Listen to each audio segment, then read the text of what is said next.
संयम ढळू द्यायचा नाही अशी लढाई लढायची, विनाकारण आपली अडवणूक केली जाते. मुंबईतील आंदोलनावर जरांगे ठाम.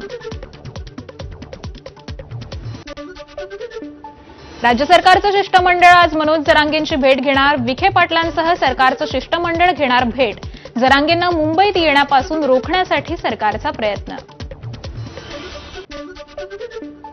मनोज जरांगेंच्या आंदोलनाची वेळ बदलण्याचा विचार करावा. उपमुख्यमंत्री एकनाथ शिंदेंनी जरांगेंना आवाहन केलं.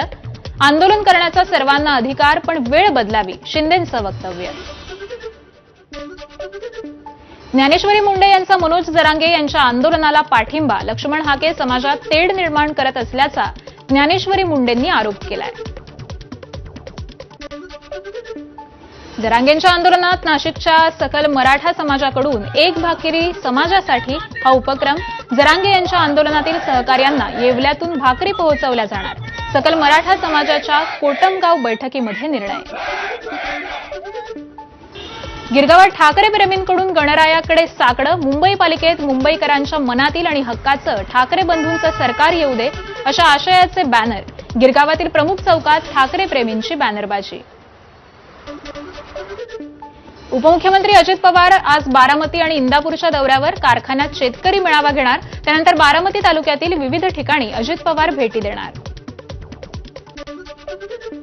जळगावच्या 40 गावात भाजपच्या माजी नगरसेवकावर प्राणघातक हल्ला. माजी नगरसेवक प्रभाकर चौधरी यांच्यावर धारदार कोयत्यानं वार. खासगी रुग्णालयात उपचार सुरू.